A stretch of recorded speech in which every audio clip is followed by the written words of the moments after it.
Assalamualaikum teman-teman, salam sejahtera untuk kita semua ya. Jumpa lagi, kali ini saya mau membagikan sedikit cerita tentang bayam. Bayam atau amaranthus adalah tumbuhan yang biasa ditanam untuk dikonsumsi daunnya sebagai sayuran hijau. Tumbuhan ini berasal dari Amerika tropik, namun sekarang tersebar ke seluruh dunia. Tumbuhan ini dikenal sebagai sayuran sumber zat besi yang penting bagi tubuh. Ternak semusim yang menyukai iklim hangat dan cahaya kuat. Bayam relatif tahan terhadap pencahayaan langsung karena merupakan tumbuhan C4, batang berair dan kurang berkayu, daun bertangkai, berbentuk bulat telur, lemas, berwarna hijau, merah atau hijau keputihan.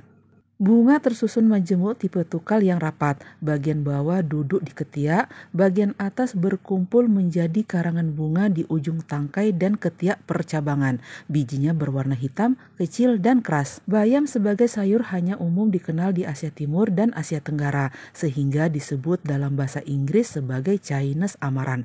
Di Indonesia dan Malaysia, bayam sering disalahartikan menjadi spinach dalam bahasa Inggris, mungkin sebagai akibat penerjemahan yang dalam film kartun Popeye, padahal nama itu mengacu ke jenis sayuran daun lain. Bayam berasal dari Persia kuno dan terkenal selama berabad-abad sebagai makanan yang sangat bergizi dan sehat. Namun publisitasnya di dunia barat melejit selama abad ke-20 karena tokoh komik terkenal Popeye. Popeye tidak bisa melawan musuh-musuhnya kecuali dia mengonsumsi secangkir kecil bayam. Makanan ini langsung memberinya kekuatan besar untuk membasmi musuh dengan tangan kosong. Ribuan orang bahkan hari ini bertanya kepada Google, apakah bisep mereka akan tumbuh lebih besar hanya dengan makan secangkir bayam setiap hari tanpa olahraga apapun. Meskipun ada sesuatu yang dibesar-besarkan dalam kisah Popeye, bayam memang membantu orang menjadi lebih kuat, baik dalam hal sistem tulang dan otot maupun dalam hal imunitas.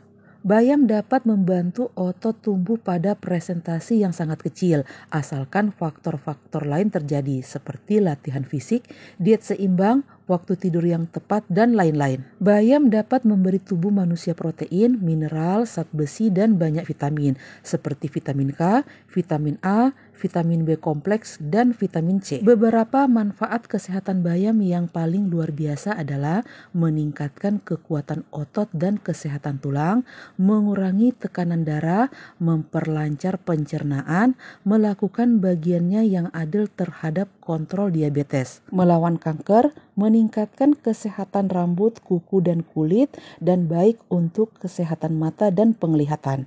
Bayam adalah tanaman yang kaya nutrisi, rendah kalori, dengan konsentrasi tinggi dalam air. Bayam merupakan salah satu jenis tanaman hijau yang paling banyak ditemui di Indonesia. Tanaman satu ini merupakan jenis sayuran yang mudah diolah untuk makanan sehari-hari, mulai dari sup, pecel, gado-gado, sampai keripik. Tanaman bayam ini merupakan famili Amaranthaceae. Untuk di Indonesia sendiri terdapat 3 jenis bayam, yakni yang pertama Amaranthus dubius. Biasa disebut juga dengan bayam petik. Ciri-ciri tanaman bayam jenis ini adalah pertumbuhannya lebih tegak, berdaun agak lebar dengan warna hijau tua, dan ada juga yang berwarna kemerahan. Biasanya tanaman ini banyak dipelihara di halaman rumah. Yang kedua, Amaranthus tricolor atau lebih dikenal dengan bayam cabut. Batangnya berwarna merah dan ada pula yang berwarna hijau keputih-putihan. Yang ketiga, Amaranthus cruentus. Jenis tumbuhan bayam satu ini dapat ditanam sebagai bayam cabut maupun bayam petik. Ciri dari tanaman bayam satu ini adalah tumbuh tegak, berdaun besar, berwarna hijau keabu-abuan. Tanaman ini bisa mulai dipanen secara cabutan pada usia 3 minggu. Sayur bayam dikenal juga karena mengandung banyak vitamin dan mineral. Belum banyak yang tahu bahwa bayam mengandung vitamin C yang cukup tinggi. Dalam 100 gram bayam mengandung vitamin C sebanyak 52 gram. Hal ini selaras dengan rekomendasi dari Organisasi Kesehatan Dunia atau WHO untuk mengonsumsi asupan vitamin C adalah 45 mg per hari. Tips mencuci dan mengolah bayam. Kandungan gizi dari bayam yang banyak ini bisa berkurang jika kita salah dalam pengolahannya. Maka dari itu, agar manfaat bayam dapat diperoleh maksimal, kita harus mengetahui cara mengolahnya dengan tepat. Berikut adalah beberapa tips untuk mengolah bayam dengan benar. Pilihlah bayam segar dan cuci bayam hingga bersih sebelum mengolahnya. Hal ini bertujuan untuk menghilangkan kotoran dan kuman yang menempel pada daun dan batangnya. Jika bayam tidak langsung diolah, maka simpanlah bayam dalam wadah yang bersih dan kedap udara. Jika bayam tidak langsung diolah, maka simpanlah bayam dalam wadah yang bersih dan kedap udara. Jika sudah dibersihkan, maka taruh bayam di dalam lemari es agar kesegarannya tetap terjaga. Jika sudah dimasak, maka baiknya langsung dihabiskan. Hindari memanaskan sayur bayam yang sudah dimasak karena jika dipanaskan, maka dapat mengurangi kandungan gizi di dalamnya. Perlu diingat juga bahwa dalam proses memasaknya jangan terlalu lama mengolah bayam karena semakin lama merebus bayam akan semakin membuat kadar lutein berkurang. Jadi untuk mendapatkan kandungan nutrisi yang maksimal, pastikan tidak merebus bayam terlalu lama dan tidak menumisnya dalam suhu yang terlalu panas.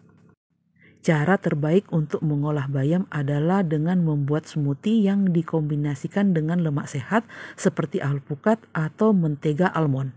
Alasannya adalah karena ketika bayam dipotong kecil, maka akan lebih banyak lutein yang dilepaskan dari daun dan lemak sehat mampu meningkatkan kemampuan menyerap antioksidan. Dengan banyaknya kandungan zat baik pada sayuran, mari biasakan konsumsi sayuran hijau setiap hari agar kandungan gizi seimbang. Tidak suka makan sayur adalah problem klasik yang dialami banyak orang, terutama pada anak-anak. Meski demikian, tidak seharusnya hal ini dibiarkan saja tanpa adanya upaya atau solusi, karena dalam sayuran terkandung zat-zat gizi yang dibutuhkan oleh tubuh. Bisa saja mengonsumsi tablet vitamin atau suplemen untuk menggantikan zat-zat gizi yang terkandung dalam makanan. Namun dalam kondisi normal dan tidak sedang mengalami sakit, hal itu tidak dianjurkan. Lebih baik mengonsumsi makanan yang segar sebagai sumber asupan nutrisi karena tidak mengandung bahan kimia dan pengawet. Oke lah teman-teman, demikian sedikit cerita saya tentang bayam. Semoga apa yang saya bagikan ini bermanfaat dan bisa menjadi inspirasi bagi teman-teman yang lain dalam menyajikan konten-konten menarik di channel masing-masing. Terima kasih saya ucapkan bagi teman-teman yang sudah subscribe, like, komen, dan share. Semoga kebaikan teman-teman semua dibalas kebaikan juga oleh Allah Subhanahu wa Ta'ala. Sampai jumpa di lain kesempatan. Wassalamualaikum warahmatullahi wabarakatuh. Sayonara.